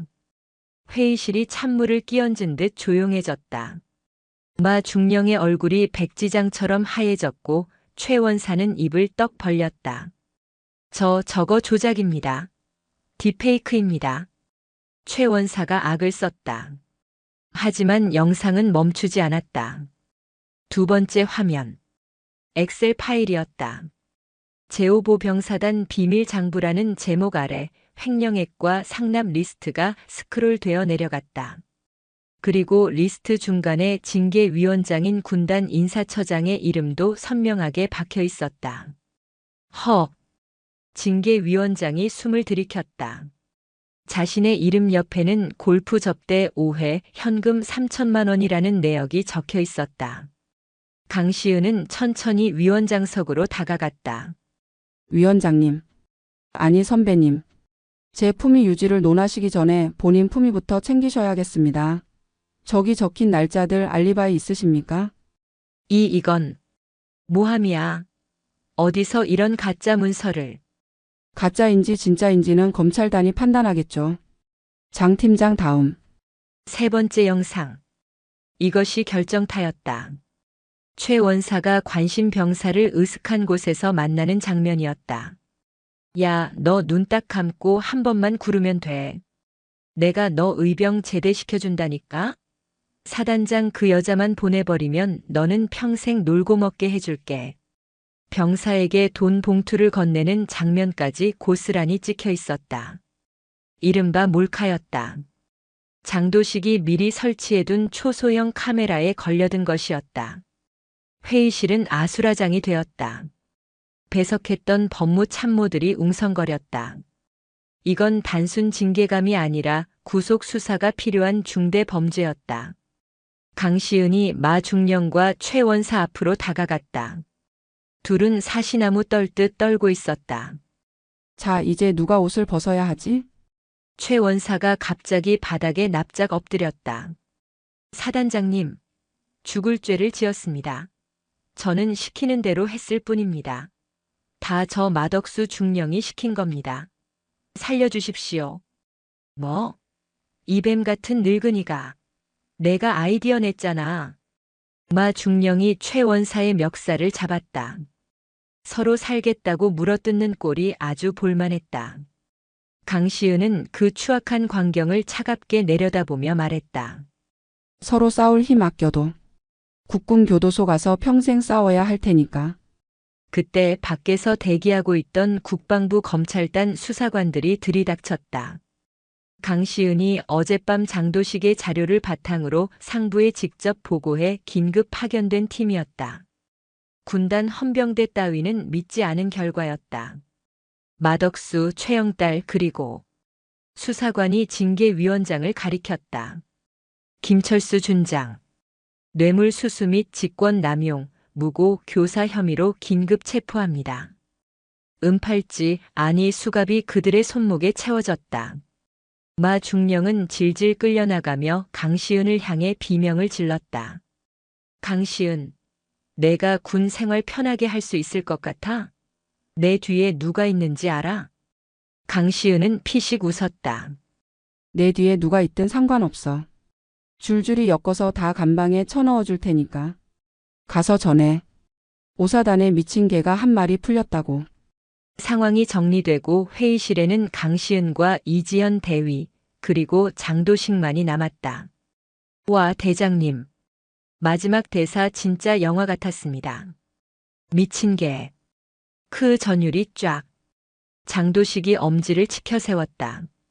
이 대위는 감격에 겨운 표정으로 말했다. 사단장님 정말 고생하셨습니다. 이제 누명은 벗겨지신 겁니다. 강시은은 창밖을 바라보았다. 눈이 그치고 구름 사이로 햇살이 비치고 있었다. 누명 벗은 걸로 만족하면 안 돼. 이건 시작이야. 이제 병사들 밥그릇 뺏어간 놈들 재산 몰수하고 부대를 정상화해야지. 갈 길이 멀다. 그녀는 정모를 고쳐 쓰고 문을 나섰다. 복도에는 소식을 들은 병사들이 구름대처럼 몰려 나와 있었다. 그들은 불안한 눈빛으로 사단장을 바라보았다. 또다시 피바람이 불까 두려운 것이었다. 강시은은 병사들 앞에 멈춰 섰다. 그리고 가장 앞에 서 있는 낡은 전투화를 신은 일병에게 다가갔다. 이름이 뭐지? 일병 박동훈입니다. 강시은은 박일병의 헤어진 군화를 잠시 바라보다가 자신의 지갑을 꺼냈다. 그리고 빳빳한 5만 원권 지폐 몇 장을 꺼내 박일병의 주머니에 넣어주었다. 이건 내 개인 돈이다. 휴가 나가서 맛있는 거 사 먹어라. 그리고 강시은이 병사들 전체를 둘러보며 큰 소리로 말했다. 오늘부로 너희들의 보급품 식사 그리고 정당한 대우. 내가 목숨 걸고 지킨다. 내 부하가 밖에서 거지 꼴로 다니는 거 나 용납 못한다. 알겠나? 알겠습니다. 병사들의 함성이 복도를 가득 메웠다. 그것은 억지로 시켜서 하는 대답이 아니었다. 진심에서 우러나온 사령관에 대한 존경과 신뢰의 외침이었다. 강시은은 그 함성을 뒤로하고 집무실로 향했다. 그녀의 발걸음은 그 어느 때보다 가벼웠다. 통쾌한 복수 그리고 진정한 군인으로서의 첫발. 열쇠부대에 굳게 닫힌 정의의 문이 활짝 열리는 순간이었다. 마덕수 중령과 최영달 원사가 구속된 지 일주일이 지났다. 제5보 병사단 독수리 연대 3대대는 폭풍이 휩쓸고 간 뒤 찾아온 고요함 속에 잠겨 있었다. 하지만 그 고요함은 예전의 공포와 억압이 아닌 새로운 희망이 싹트는 활기찬 정적이었다. 병사들의 군화는 더 이상 밑창이 떨어져 덜렁거리지 않았고 생활관의 난방기에서는 따뜻한 바람이 쌩쌩 불어나왔다. 박상철이 횡령했던 예산이 제자리를 찾으면서 병사들의 생활 여건이 급속도로 개선된 덕분이었다. 하지만 강시은 소장은 만족하지 않았다. 그녀는 집무실에 앉아 보고서를 읽는 지휘관이 아니었다. 이대위. 오늘 점심 메뉴가 뭐지? 오전 11시 30분. 강시은이 자리에서 일어나며 물었다. 예, 식단 표상으로는 돼지고기 김치찌개와 오징어 젓갈, 그리고 계란말이입니다. 좋아. 오늘은 일대대 식당으로 간다. 예고 없이. 강시은은 관용차를 타지 않고 걸어서 이동했다. 사단 본부에서 가까운 일대대 식당 앞에는 벌써 고소한 냄새가 풍겨야 정상이었다. 하지만 식당 근처에 다다를수록 강시은의 미간은 좁혀졌다. 음식 냄새가 나긴 났지만 그건 맛있는 밥 냄새가 아니었다. 오래된 기름 쩐내와 비릿한 물 비린내가 섞인 역한 냄새였다. 식당 안으로 들어서자 배식을 기다리는 병사들의 표정이 어두웠다. 식판을 받아든 병사들은 국을 한 숟가락 뜨고는 인상을 찌푸리거나 아예 밥을 남기고 잔반통으로 향하고 있었다. 단결. 사단장님. 식당 입구에서 근무를 서던 당직 사관이 기겁하며 뛰어왔다. 쉬어. 식사들 계속해. 강시은은 곧장 배식대로 향했다. 조리병이 국자를 들고 덜덜 떨고 있었다. 국통 안을 들여다본 강시은의 눈빛이 싸늘하게 식었다. 돼지고기 김치찌개라던 국에는 비계 덩어리만 둥둥 떠다녔고 김치는 흐물흐물하게 녹아 형체를 알아볼 수 없었다. 돼지고기 살코기는 눈을 씻고 찾아봐도 보이지 않았다. 이게 김치찌개인가 아니면 돼지기름국인가? 조리병은 고개를 푹 숙였다. 죄송합니다. 재료가 들어온 고기가 전부 비계뿐이라 손질을 할 수가 없었습니다. 조리병 잘못이 아니다. 영양사 어디 있어? 잠시 후 하얀 가운을 입은 민간 조리원이 허둥지둥 달려왔다. 짙은 화장에 명품 스카프를 두른 40대 여성이었다. 어머 사단장님. 미리 말씀도 없이 오시면 어떡해요. 저희가 준비도 못했는데. 그녀는 콧소리를 섞어가며 애교스럽게 넘기려 했다. 하지만 강시은에게는 통하지 않았다. 준비? 평소에는 이렇게 개밥 같은 걸 먹이다가 내가 온다고 하면 한정식이라도 차려낼 생각이었나? 강시은이 식판에 담긴 비계 덩어리를 젓가락으로 집어들었다. 역한 돼지 누린내가 코를 찔렀다. 이거 사람이 먹으라고 만든 건가? 당신 자식한테도 이따위 걸 먹일 수 있어? 아니, 말씀이 너무 심하시네. 군대 밥이 다 그렇죠. 예산은 쥐꼬리만 한데 애들 배는 채워야 하고 저희도 최선을 다하는 거라고요. 요즘 물가가 얼마나 비싼 줄 아세요? 조리원은 오히려 적반하장으로 따지고 들었다. 예산 부족 탓이라는 뻔한 핑계. 강시은은 젓가락을 식탁에 탁 내려놓았다. 물가 핑계 대지 마. 내가 확인한 바로는 우리 사당 급식 예산 절대 부족하지 않아. 1인당 6,000원이 넘게 책정되어 있어. 그런데 결과물이 고작 이거야? 강시은은 주머니에서 핸드폰을 꺼냈다. 이 대위 지금 당장 검수관 불러. 그리고 오늘 아침에 들어온 식자재 납품 내역서랑 실제 창고에 있는 재료들 전수 조사한다. 조리원의 얼굴이 사색이 되었다. 아니, 지금 저를 의심하시는 거예요? 제가 이 부대에서 5년을 일했어요. 역대 사단장님들도 다 칭찬하셨는데. 칭찬하셨겠지. 그분들 식탁에는 따로 공수한 1등급 한우가 올라갔을 테니까. 하지만 내 병사들이 먹는 건 쓰레기야. 난 그걸 용납 못해. 강시은은 병사들이 밥을 먹다 말고 자신을 쳐다보는 것을 느꼈다. 그녀는 큰 목소리로 외쳤다. 전 병력 식사 중단. 지금 즉시 PX 개방한다. 오늘 점심은 사단장이 전원 냉동이랑 라면 쏜다. 이따위 쓰레기는 짬통에 다 버려. 와! 병사들의 환호성이 식당을 뒤흔들었다. 강시은은 환호하는 병사들을 뒤로하고 식자재 창고로 향했다. 그곳에는 냄새나는 비계 덩어리보다 더 썩어 빠진 진실이 숨겨져 있을 것이 분명했다. 창고 문을 열자 냉기가 훅 끼쳤다. 박스들이 천장까지 쌓여 있었다. 겉에는 국내산 어급 돈육이라는 스티커가 붙어 있었지만 박스를 뜯어본 강시은은 헛웃음을 지었다. 내용물은 출처를 알 수 없는 수입산 잡고기와 유통기한이 임박해 색이 변한 비계 덩어리들 뿐이었다. 장도식 불러. 냄새가 나. 아주 구린내가 진동을 해. 1시간 뒤 사복 차림의 장도식이 창고에 나타났다. 그는 고기 박스를 이리저리 살펴보더니 혀를 찼다. 대장님, 이거 박스 가리네요. 전형적인 수법입니다. 납품업체에서 나올 때는 어급으로 서류를 꾸미고 중간 집화장에서 폐기 직전에 고기랑 박스만 바꿔치기 하는 겁니다. 차액은 업자랑 담당 간부가 나눠 먹고요. 납품업체가 어디지? 대왕푸드라고 이 지역 유지인 황달수가 운영하는 곳입니다. 군남만 20년째 독점하고 있는 알짜배기 회사죠. 들리는 소문으로는 지역 국회의원하고도 형님 동생 하는 사이라 건드리기 쉽지 않을 겁니다. 강시은의 눈썹이 꿈틀했다. 정치인 뒷배? 잘 됐네. 안 그래도 몸 좀 풀고 싶었는데 아주 큰 샌드백이 나타났어. 그때 창고 밖에서 굵직한 바리톤의 목소리가 들려왔다. 허허, 어떤 년이 감히 남의 영업장에 와서 행패를 부린다고. 기름진 얼굴에 금목걸이를 두른 거구의 사내가 덩치 큰 사내 5명을 대동하고 나타났다. 대왕푸드 대표 황달수였다.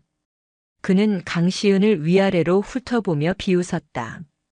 아, 내가 그 새로 온 여자 사단장이야? 듣자 하니 성격이 아주 지랄 맞다던데 얼굴은 반반하네. 군복 벗고 술이나 한 잔 따르면 딱 어울리겠어. 그의 뒤에 서 있던 덩치들이 낄낄거렸다. 강시은은 미동도 하지 않고 그들을 노려보았다. 황달수. 유통기한 지난 쓰레기를 군인들에게 먹인 죄, 그리고 지금 사단장을 모욕한 죄. 어떻게 갚을 생각이지? 죄? 이봐요, 소장님. 세상 물정 모르시네. 군인들한테 싼 거 먹이고 남는 돈으로 우리 같은 사업가가 먹고 살고 또 그 돈으로 위쪽 분들 기름칠도 해드리는 게 경제야. 경제. 어디서 계집이 감히 나란 일에 끼어들어? 황달수는 강시은 앞으로 다가와 위협적으로 얼굴을 들이밀었다. 좋게 말할 때 꺼져. 내 뒤에 누가 있는지 알면 오줌 지릴 텐데. 국방위 소속 김 의원이 내 사촌 형이야. 전화 한 통이면 너 옷 벗기는 건 일도 아니라고. 정치인. 강시은이 가장 경멸하는 단어였다.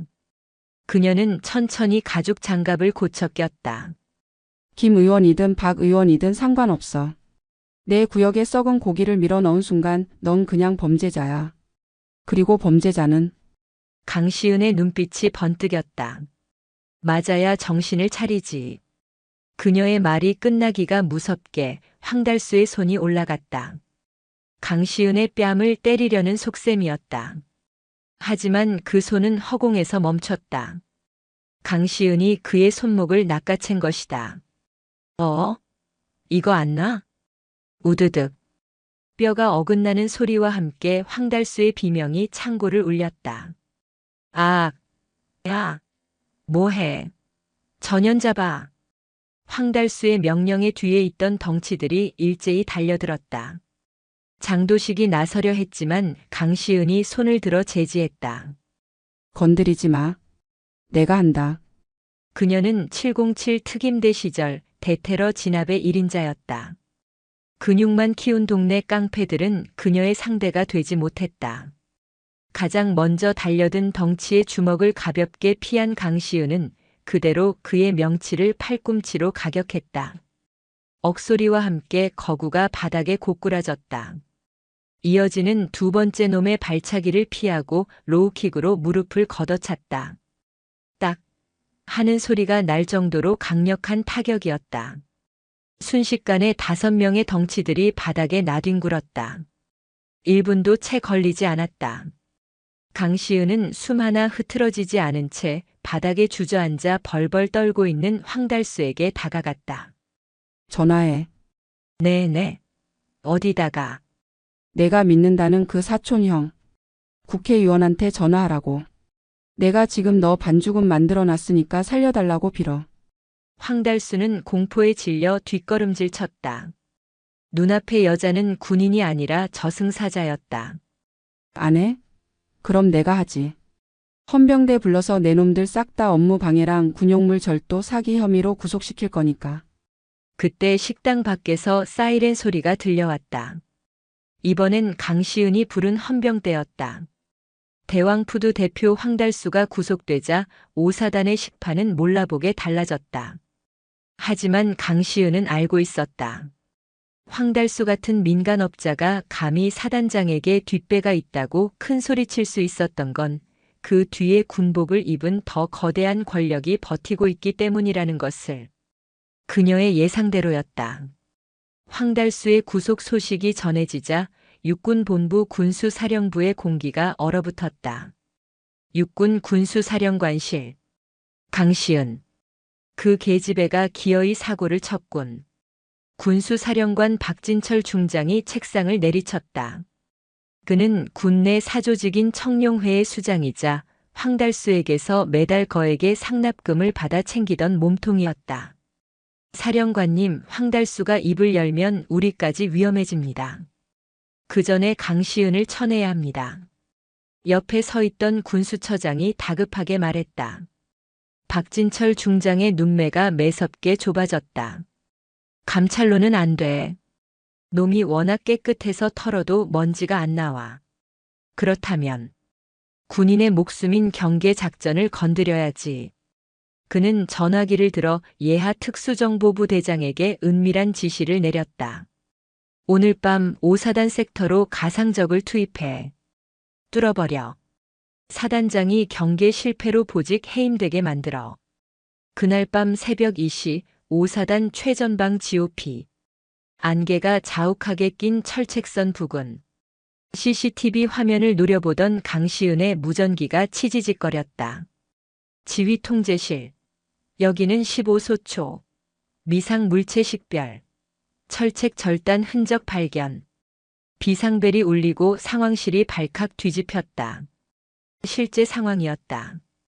전 병력 진돗개 하나 발령. 수색대 투입해. 강시은은 즉시 전투복으로 환복하고 현장으로 출동했다. 그런데 현장에 도착한 그녀는 뭔가 이상함을 느꼈다. 철책이 절단된 모양이 북측에서 자른 게 아니라 남측에서 정교한 절단기로 자른 흔적이었다. 그리고 침투 흔적은 있는데 도주 흔적이 없었다. 이상해. 이건 침투가 아니라 쇼야. 그때 어둠 속에서 총성이 울렸다. 타탕. 수색 중이던 아군 병사 한 명이 비명을 지르며 쓰러졌다. 다리에 총상을 입은 것이었다. 저기다. 응사해. 현장은 아수라장이 되었다. 하지만 강시은은 냉정했다. 그녀는 707 특임대 시절 수많은 대테러 작전을 수행하며 적의 기만 전술을 수도 없이 겪어봤다. 사격 중지. 아군이다. 강시은이 고함을 쳤다. 사단장님, 무슨 말씀이십니까? 아군이 총에 맞았습니다. 총소리를 들어. 저건 북한군 AK 소총 소리가 아니야. 우리 군 K2 소총 소리다. 그리고 위치는 10시 방향 아군 매복 진지 쪽이야. 강시은은 지휘봉을 들어 숲속을 가리켰다. 저기 숨어 있는 놈들 북한군 아니다. 당장 포위해. 강시은의 직감은 정확했다. 수색대가 10시 방향을 포위하고 조명탄을 띄우자 군복을 입고 아군 총기를 든 정체불명의 인원 3명이 손을 들고 나왔다. 그들은 박진철 중장이 보낸 특수정보부대 소속 공작원들이었다. 현장에서 체포된 공작팀장은 강시은 앞에 무릎을 꿇었다. 누가 시켰나? 말씀드릴 수 없습니다. 저희는 훈련 중이었습니다. 훈련? 실탄으로 아군을 쏘는 훈련도 있나? 내 부하 다리에 구멍을 내놓고 훈련이라고. 강시은이 공작팀장의 멱살을 잡고 들어올렸다. 그녀의 눈에서 푸른 불꽃이 일었다. 내 병사가 다쳤다. 넌 군사법정이 아니라 내 손에 죽는다. 말해. 누구야? 공작팀장은 강시은의 기세에 눌려 덜덜 떨며 입을 열었다. 군수사령관님 지시입니다. 경계 작전 실패 책임을 물어 사단장님을 날리라고. 강시은은 그를 바닥에 내동댕이 쳤다. 박진철. 감히 내 구역에 똥물을 튀겨? 다음 날 아침 강시은은 군수사령관이 보낸 공작원들을 줄줄이 엮어 헌병대에 넘기는 대신 트럭에 태워 육군본부 정문 앞에 내려놓았다. 트럭에는 아군에게 총질하는 미친 개들 반납합니다라는 현수막이 걸려 있었다. 육군본부가 발칵 뒤집혔다. 군수사령관의 사주로 아군 간 교전이 일어날 뻔했다는 사실은 군 내부를 충격에 빠뜨렸다. 박진철 중장은 집무실에서 보고를 받고 찻잔을 집어 던졌다. 이 미친년이 감히 나한테 정면 도전을 해? 그는 더 이상 숨어서 공작을 펼칠 단계가 아님을 깨달았다. 이제는 전면전이었다. 감찰실장 불러. 5사단 보급품, 장비, 예산 싹 다 동결시켜. 쌀 한 톨, 기름 한 방울도 내려보내지 마. 굶어 죽게 만들어. 육군 군수 라인을 꽉 잡고 있는 박진철의 보복은 잔인했다. 5사단으로 들어오던 부식 차량과 유류 차량이 모조리 끊겼다. 명분은 물자 수급 불균형에 따른 일시적 지연이었지만 사실상 병사들을 볼모로 잡은 치졸한 복수였다. 강시은은 빈 쌀독을 보고 보고하는 군수참모의 울상을 마주했다. 사단장님, 당장 오늘 저녁부터 병사들 먹일 밥이 없습니다. 난방유도 바닥이라 오늘 밤은 냉골에서 자야 합니다. 걱정 마. 밥은 내가 먹인다. 강시은은 사단장 업무 추진비와 자신의 사비를 털었다. 그리고 인근 지역 시장 상인들에게 직접 전화를 돌렸다. 오사단장입니다. 우리 병사들 먹을 밥이 필요합니다. 군표 대신 제 이름 걸고 외상으로 좀 부탁드립니다. 제가 책임지고 갚겠습니다. 그녀의 진심이 통했을까? 연천군 상인들이 트럭에 쌀과 고기, 컵라면을 싣고 부대로 몰려왔다. 아이고 사단장님. 뉴스 봤어요. 위에서 못된 놈들이 괴롭힌다면서요? 우리 군인 동생들 굶으면 안 되지. 주민들의 도움으로 급한 불은 껐지만 강시은은 이대로 당하고만 있을 생각이 없었다. 방어만 해서는 이 전쟁을 끝낼 수 없다. 적의 심장부를 타격해야 했다. 장도식 팀장. 박진철이 제일 아끼는 게 뭐지? 돈입니다. 그리고 그 돈을 만들어주는 태성정밀이라는 방산업체죠. 이번에 신형 방탄복 납품 계약을 앞두고 있답니다. 태성정밀. 거기부터 턴다. 강시은의 눈빛이 매섭게 빛났다. 식판 전쟁에 이어 이번엔 장비 전쟁이었다. 육군본부의 보급 차단에도 불구하고 5사단이 건재하다는 소식에 박진철 중장은 이를 갈았다. 그는 마지막 카드를 꺼내들었다. 바로 자신이 뒤를 봐주고 있는 방산업체 태성정밀의 신형 방탄복을 5사단에 우선 보급하는 것이었다. 표면적으로는 최전방 부대 전력 보강이었지만 속셈은 따로 있었다. 불량 방탄복을 입혀놓고 사고가 터지면 그 책임을 다시 강시은의 관리 소홀로 몰아가려는 수작이었다. 며칠 뒤 5사단 연병장에 태성정밀 로고가 찍힌 트럭 수십 대가 들어왔다. 사단장님, 군수사령부에서 보낸 신형 방탄복 3,000벌입니다. 최신 소재를 사용해서 무게는 줄이고 방호력은 2배로 높였다고 합니다. 군수참모의 보고에도 강시은의 표정은 차가웠다. 그녀는 트럭에서 방탄복 하나를 꺼내들었다. 확실히 가벼웠다. 너무 가벼워서 의심스러울 정도로. 사격장으로 가져가. 전 대대장 집합. 그리고 태성정밀 대표 최태성도 오라고 해. 오후 2시 사격장. 태성정밀 최태성 대표는 뻔뻔한 얼굴로 나타났다. 그는 박진철 중장의 육사 선배이자 거물이었다. 허허, 강 소장님. 물건 받으셨으면 감사 인사라도 하셔야지 이렇게 삭막한 사격장으로 부르시면 섭섭합니다. 인사는 물건 확인하고 하죠. 사격 개시. 타탕. 5.56mm 보통탄이 방탄복을 입힌 마네킹을 강타했다. 결과는 처참했다. 총알은 방탄판을 종이장처럼 뚫고 지나가 뒤쪽 샌드백에 박혔다. 현장에 있던 대대장들이 경악했다. 이게 방탄복입니까? 그냥 조끼 아닙니까? 강시은은 구멍 뚫린 방탄판을 꺼내 최 대표의 발 앞에 던졌다. 설명해 보시죠. 최신 소재라더니 강화 플라스틱에 스펀지 채워 넣은 게 최신 기술입니까? 최태성은 당황하지 않고 웃어넘겼다. 에이, 사격거리가 너무 가까웠나 보네. 그리고 원래 방탄복이란 게 운 나쁘면 뚫리기도 하고 그러는 거지. 전량 교체해 드릴 테니 넘어갑시다. 우리 박 사령관님 체면도 있고. 그는 박진철 중장의 이름을 들먹이며 강시은을 압박하려 했다. 하지만 강시은은 품에서 자신의 권총 K5를 꺼냈다. 철컥. 장전 소리에 사격장의 공기가 얼어붙었다. 운이 나쁘면 뚫린다. 그럼 당신 운을 시험해보지.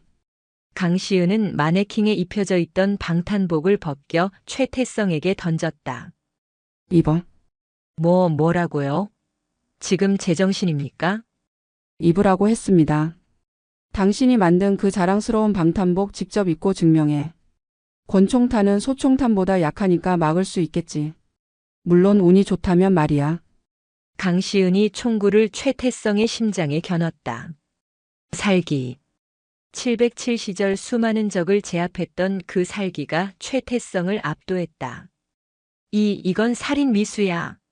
내가 누군지 알아? 박진철이가 가만 안 둬. 하나, 강시은은 카운트다운을 시작했다. 둘, 살려줘. 입을게. 아니, 사실대로 말할게. 최태성은 바닥에 주저앉아 오줌을 지렸다. 가짜 맞아요. 원가 절감하라고 위에서 시켰어요. 인증서도 다 가짜고. 박 사령관님이 챙겨간 돈만 수백억이라고요. 제발 쏘지 마세요. 모든 대대장들과 병사들이 지켜보는 가운데 군수비리의 실체가 까발려졌다. 강시은은 녹음기를 끄고 싸늘하게 말했다. 헌병대. 이 사기꾼 끌고 가. 하지만 상황은 강시은의 뜻대로 흘러가지 않았다. 사격장 입구에서 검은색 세단들이 들이닥쳤다. 육군본부 중앙수사단이었다. 박진철 중장이 손을 쓴 것이다. 강시은 소장, 상관 모독, 군용물 손괴, 그리고 민간인에 대한 특수 협박 혐의로 긴급 체포합니다. 중수단 수사관들이 강시은에게 수갑을 채우려 했다. 5사단 병사들이 총을 들고 막아섰다. 우리 사단장님 못 데려갑니다. 비리 저지른 놈들은 놔두고 왜 사단장님을 잡아가? 일촉즉발의 대치 상황. 자칫하면 아군끼리 총질을 하는 최악의 사태가 벌어질 판이었다. 강시은이 병사들을 제지했다. 총 내려. 내 명령이다. 하지만 사단장님, 나는 죄를 지어서 가는 게 아니다. 저들의 죄를 밝히러 가는 거다. 오사단은 흔들리지 말고 자리를 지켜라. 내가 돌아올 때까지. 강시은은 당당하게 수갑을 찼다. 그녀가 연행되는 모습에 병사들은 분통을 터뜨리며 눈물을 흘렸다. 강시은이 끌려간 곳은 육군교도소의 독방이었다. 박진철은 그녀를 재판도 없이 가둬두고 조용히 의문사 처리하거나 옷을 벗길 계획이었다. 면회실. 박진철 중장이 찾아왔다. 강 소장. 거봐, 적당히 하라고 했잖아. 계란으로 바위치기야. 내 라인이 어디까지 닿아 있는 줄 알아? 국방부, 기무사, 전부 내 선후배들이야. 넌 그냥 여기서 썩다가 불명예 전역하는 거야. 박진철은 킬킬거렸다. 강시은은 묵묵히 그를 바라보았다. 계란으로 바위치기라. 근데 그거 아나? 그 계란이 터지면 냄새가 아주 고약하다는 거. 그리고 바위에도 이끼가 끼면 미끄러진다는 거. 무슨 헛소리야? 당신이 실수한 게 하나 있어. 나는 혼자가 아니라는 거. 그 시각 5사단 인근의 안전가옥. 이지현 대위와 장도식 팀장, 그리고 전역한 707 예비역 대원들이 모여 있었다. 그들의 눈에는 복수의 칼날이 서 있었다. 대장님이 잡혀가셨다. 근데 놈들이 모르는 게 있어. 대장님이 잡혀간 건 호랑이 굴에 제 발로 들어간 거라는 걸. 장도식 팀장이 노트북을 열었다. 화면에는 강시은이 체포되기 직전 이지현 대위에게 몰래 넘겨준 USB의 내용이 떠 있었다. 박진철과 태성정밀의 비리 장부 그리고 청룡회 명단까지. 이걸 언론에 뿌립니까?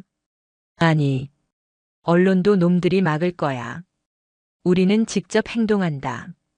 장도식이 지도를 펼쳤다. 육군본부 벙커의 도면이었다. 작전명 별들의 무덤. 오늘 밤 우리가 육군본부를 접수한다. 육군본부 지하 벙커. 대한민국 육군의 두뇌이자 심장부인 이곳은 아이러니하게도 부패한 장군들의 아지트가 되어 있었다. 박진철 중장을 비롯한 청룡회 소속 장성들은 강시은을 처리한 기념으로 양주 파티를 벌이고 있었다. 박 사령관님 정말 대단하십니다. 그 독한 강시은을 하루아침에 보내버리시다니. 하하, 여자가 별 달고 설치는 꼴, 내 눈에 흙이 들어가도 못 보지. 이제 군수 납품은 우리 세상이야. 그들이 건배를 하려는 순간 벙커의 모든 조명이 꺼졌다. 칠흑 같은 어둠이 깔렸다. 뭐야? 정전이야? 발전기 안 돌려. 박진철이 고함을 질렀다.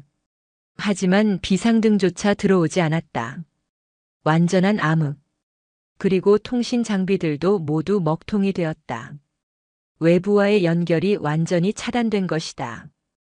그때 벙커의 육중한 강철 문 너머에서 둔탁한 소리가 들려왔다. 쾅! 쾅! 용접기로 문을 뜯어내는 소리였다. 경비병! 경비병 어딨어? 장군들이 공포에 질려 소리쳤지만 대답은 없었다. 잠시 후 문이 뜯겨나가고 연막탄이 굴러들어왔다. 매캐한 연기 속에서 방독면을 쓰고 야간 투시경을 낀 검은 그림자들이 유령처럼 진입했다. 그들의 움직임은 소름 끼치도록 빠르고 정확했다. 현역 헌병들조차 순식간에 제압당했다. 누구냐? 북한군이야? 박진철이 권총을 뽑으려 했지만 어둠 속에서 날아온 발차기에 손목이 꺾였다. 아! 불이 켜졌다. 비상 전원이 복구된 것이 아니었다. 침입자들이 챙겨온 강력한 서치라이트가 장군들을 비췄다. 그들 앞에 선 건 군복이 아닌 전술 복장을 한 장도식 팀장과 707 예비역들이었다. 북한군? 아니, 우리는 대한민국 예비역이다. 나라 지키라고 낸 세금으로 술판 버리는 꼬라지가 더러워서 청소하러 왔다. 장도식은 박진철의 멱살을 잡고 카메라 앞에 세웠다. 전 국민, 아니 전 장병에게 생중계 중입니다. 웃으세요, 사령관님. 장도식의 헬멧에 달린 캠이 군 내부 인트라넷망을 해킹하여 이 상황을 실시간으로 송출하고 있었다. 전방 GOP부터 후방 부대까지 모든 행정반의 컴퓨터 화면에 박진철과 청룡회 장군들이 굴비처럼 엮여있는 모습이 떴다. 병사들은 환호했고 깨어있는 장교들은 경악했다. 이게 뭐야? 군수사령관이 비리 주범이라고. 와, 저기 태성정밀 대표도 같이 있네.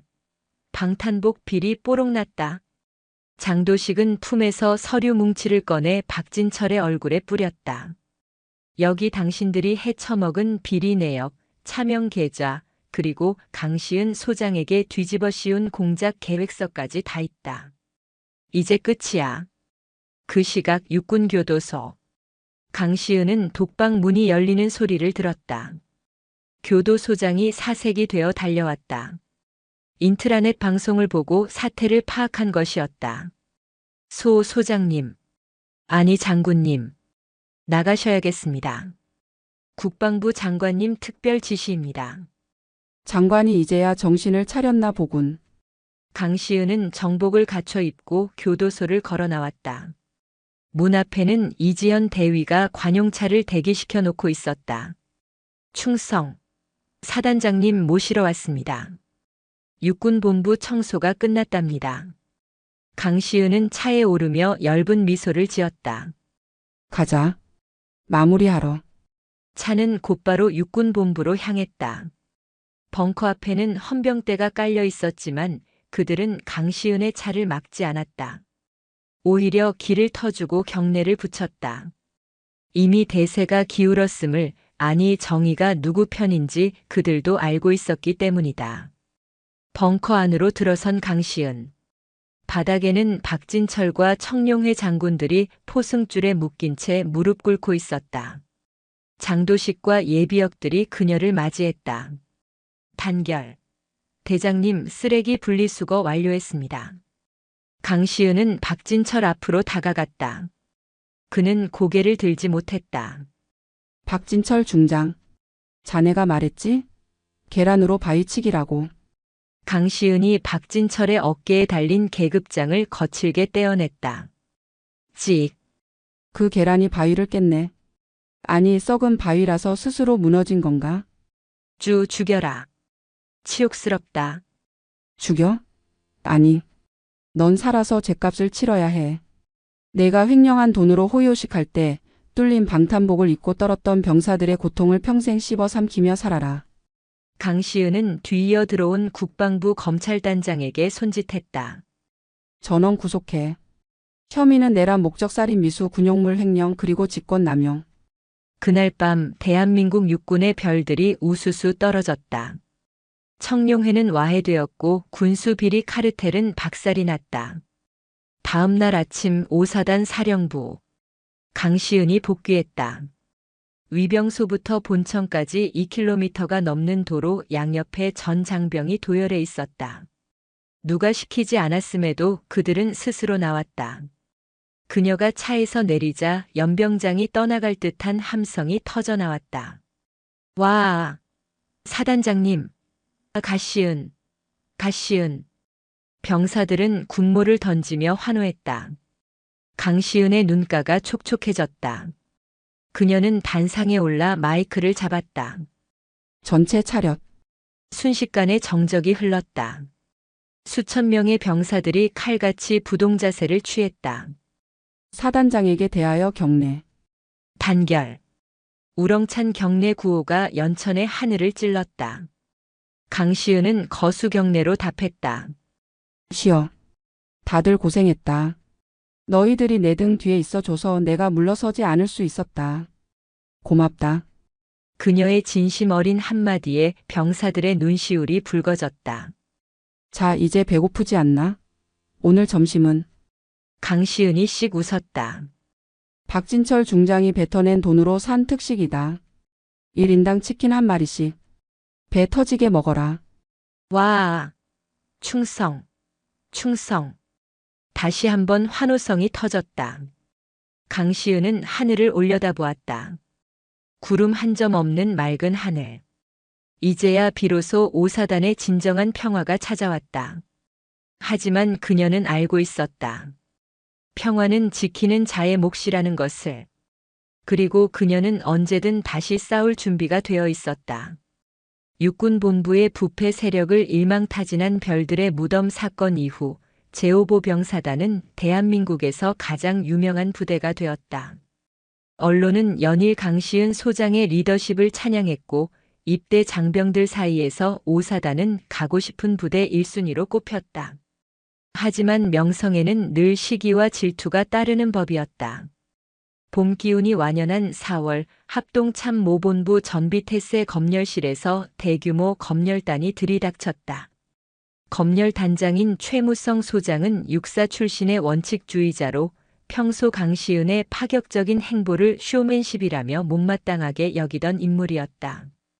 그는 이번 검열을 통해 강시은이 병사들의 인기를 얻으려 군기를 엉망으로 만들었다는 것을 증명하려 벼르고 있었다. 사단장, 부대가 아주 호텔이더군요. 병사들 표정이 너무 풀어진 거 아닙니까? 군인인지 민간인인지 구분이 안 갑니다. 최 소장이 지휘 통제실 상황판을 툭툭 치며 비꼬았다. 표정이 밝은 것과 군기가 빠진 건 다릅니다. 제 부하들은 억압이 아니라 자부심으로 군 생활을 합니다. 자부심? 글쎄요. 배가 부르면 눕고 싶은 게 인간 본성입니다. 오늘 불시 훈련으로 그 자부심의 실체를 확인해 보죠. 최 소장은 즉시 진돗개 하나를 발령하고 전방 GOP 투입 훈련을 지시했다. 그것도 일반적인 훈련이 아닌 완전 군장 구보로 산악 10km를 주파한 뒤 즉시 사격과 진지 구축을 하는 특수부대급 고강도 훈련이었다. 병사들은 당황하지 않았다. 그들은 잘 먹고 잘 자고 강시은과 함께 매일 아침 체력 단련을 해온 진짜 군인들이었다. 헉헉거리는 숨소리와 군화 발소리가 연천의 산악지대를 울렸다. 최 소장은 지프차를 타고 이동하며 뒤처지는 병사가 나오길 기다렸다. 꼬투리를 잡기 위해서였다. 하지만 5사단 장병들은 나고자 한 명 없이 대열을 유지하며 질주했다. 특히 과거 영양실조 직전까지 갔던 3대대 병사들이 선두에서 달리고 있었다. 산 정상에 도착한 병사들은 숨 돌릴 틈도 없이 사격 자세를 취했다. 사격 개시. 타타탕. 표적지 중앙에 정확히 탄착군이 형성되었다. 최 소장의 표정이 일그러졌다. 흠잡을 곳이 없었다. 그때 한 일병이 탄창을 교환하다가 손이 미끄러져 탄창을 떨어뜨렸다.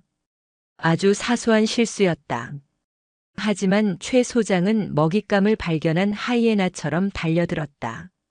거기 너. 동작 그만. 최 소장이 일병의 헬멧을 지휘봉으로 툭툭 쳤다. 탄창을 떨어뜨려. 실전이었으면 넌 이미 죽었다. 정신 상태가 썩어 빠졌구만. 사단장이 오냐 오냐 해주니까 군대가 놀이터 같지? 일병은 겁에 질려 파르르 떨었다. 죄송합니다. 시정하겠습니다. 시정? 필요 없어. 너 같은 고문관 때문에 부대 전체가 욕을 먹는 거야.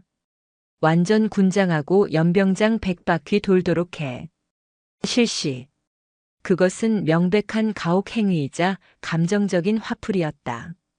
일병이 울먹이며 돌아서려는 순간 누군가 그의 어깨를 잡았다. 멈춰. 강시은이었다. 그녀는 최 소장의 앞을 막아섰다. 최 소장님. 훈련 중에 발생한 사소한 실수입니다. 지적하고 교정하면 될 일을 인격 모독의 가혹 행위까지 하시는 건 선을 넘으셨습니다. 선. 검열 단장은 부대의 전투력을 위해서라면 뭐든 명령할 수 있어. 감히 내 명령에 토를 다는 건가? 최 소장이 얼굴을 붉히며 소리쳤다. 팽팽한 긴장감이 흘렀다. 병사들은 숨을 죽이고 두 장군의 대립을 지켜보았다. 강시은은 한 걸음 더 다가갔다. 제 부하들은 서커스 곰이 아닙니다. 검열 단장님의 화풀이 대상도 아닙니다. 실수? 할 수 있습니다. 하지만 그 실수를 만회할 기회를 주는 게 지휘관입니다. 100바퀴 돌 힘이 있으면 사격 연습을 한 번 더 시키겠습니다. 이거 아주 막 나가는구만. 좋아. 그럼 증명해봐. 자네가 그렇게 자랑하는 병사들이 내 직속 특공연대 병력보다 강하다는 걸 증명하면 이 일병의 실수는 없던 걸로 하지. 하지만 진다면 사단장 자네가 군장 메고 연병장을 돌게. 그것은 자존심을 건 대결 신청이었다. 최 소장은 자신이 데려온 최정예 특공대원들과 5사단 일반 보병들의 모의 전투를 제안했다. 좋습니다. 받아들이죠. 강시은은 망설임 없이 수락했다. 1시간 뒤 시가지 전투 훈련장. 최 소장의 특공대원들은 자신만만했다. 상대는 징집병들이었다. 체급 차이가 난다고 생각했다. 하지만 전투가 시작되자 상황은 예상과 다르게 흘러갔다. 5사단 병사들은 강시은에게 배운 707식 전술을 구사했다. 그들은 지형지물을 완벽하게 이용했고 서로를 미끼로 던지고 뒤를 잡는 유기적인 팀워크를 보여주었다. 3분대 우측 우회, 1분대 어모 사격. 과거 박상철 상사에게 괴롭힘을 당하던 김 병장이 이제는 분대장이 되어 능숙하게 지휘하고 있었다. 그들의 눈빛에는 우리 사단장님을 욕보이게 할 수 없다는 도끼가 서려 있었다. 결과는 압도적이었다. 5사단 병사들의 전멸 판정 승리. 특공대원들은 5사단 병사들의 기세에 눌려 제대로 대응조차 하지 못했다. 전투가 끝나고 강시은은 흑투성이가 된 병사들 앞으로 다가갔다. 잘했다. 그 짧은 한마디에 병사들은 환호성을 질렀다. 최 소장은 얼굴이 벌개져서 아무 말도 하지 못했다. 강시은은 아까 그 실수했던 일병에게 다가갔다. 일병. 봤지? 너는 약하지 않다. 실수는 누구나 한다. 중요한 건 그 다음이다. 알겠나? 알겠습니다. 감사합니다, 사단장님. 일병의 눈에서 뜨거운 눈물이 흘러내렸다. 최 소장은 결국 고개를 숙이고 검열을 조기 종료했다. 오사단은 이제 누구도 무시할 수 없는 무적의 열세부대가 되었다. 검열단이 떠나고 강시은은 연병장에 모인 병사들을 바라보았다. 오합지졸이었던 그들이 굶주리고 핍박받던 그들이 이제는 대한민국 최고의 전사로 거듭나 있었다. 이제 내가 가르칠 건 없다. 그녀는 직감했다. 이별의 시간이 다가오고 있음을. 계절이 바뀌어 연천에 다시 겨울이 찾아왔다. 12월 강시은 소장에게 국방부로부터 새로운 명령이 떨어졌다. 육군 특수전 사령부 사령관으로 보직 변경을 명함. 그녀의 능력을 높이 산 상부에서 그녀를 중장으로 진급시키고 대한민국 모든 특수부대를 총괄하는 자리에 앉힌 것이다. 영전이었지만 강시은의 마음은 무거웠다. 정든 오사단을 내 자식 같은 병사들을 두고 떠나야 했기 때문이다. 떠나는 날 아침, 강시은은 텅 빈 사단장실을 둘러보았다. 처음 이곳에 와서 박상철 상사를 응징하고 비리 장군들과 싸우며 보낸 치열했던 1년이 주마등처럼 스쳐 지나갔다. 책상 위에는 병사들이 롤링페이퍼로 쓴 편지 뭉치가 놓여 있었다. 사단장님 덕분에 군 생활 버텼습니다. 어머니 수술비 해결해 주셔서 감사합니다. 평생 은인으로 모시겠습니다. 나가서도 사단장님 부하라는 거 자랑스럽게 말하고 다니겠습니다. 투박한 글씨들을 읽어내려가던 강시은의 눈가가 붉어졌다. 그녀는 편지를 소중히 품에 넣고 정모를 눌렀었다. 본청을 나서자 예상치 못한 광경이 펼쳐졌다. 연병장부터 위병소까지 2km에 달하는 길 양옆에 오사단 전 장병이 도열해 있었다. 1만 명이 넘는 병사들이 강시은의 마지막 가는 길을 배웅하기 위해 나온 것이었다. 군악대의 팡파르가 울려 퍼지는 가운데 강시은이 탄 지휘 차량이 천천히 움직였다. 충성. 사단장님 감사합니다. 사랑합니다, 사단장님. 병사들은 목이 터져라 함성을 질렀다. 그들의 눈에는 눈물이 그렁그렁했다. 단순한 상관이 아니었다. 그들에게 강시은은 춥고 배고픈 군 생활을 지켜준 어머니이자 불의에 맞서 싸워준 영웅이었다. 차량이 3대대 앞을 지날 때였다. 잠시 정차. 강시은이 차에서 내렸다. 그곳에는 이제는 저녁을 앞둔 최민우 병장이 서 있었다. 강시은은 최 병장에게 다가갔다. 최 병장. 저녁이 언제지? 다음 주입니다. 사단장님. 나가서 뭐 할 건가? 공무원 시험 준비하려고 합니다. 사단장님처럼 훌륭한 사람이 돼서 약한 사람 돕고 싶습니다. 강시은은 미소 지으며 자신의 가슴에 달려있던 지휘관 휘장을 떼어 최 병장의 손에 쥐어주었다. 가져라. 내가 내 첫 번째 자부심이었다.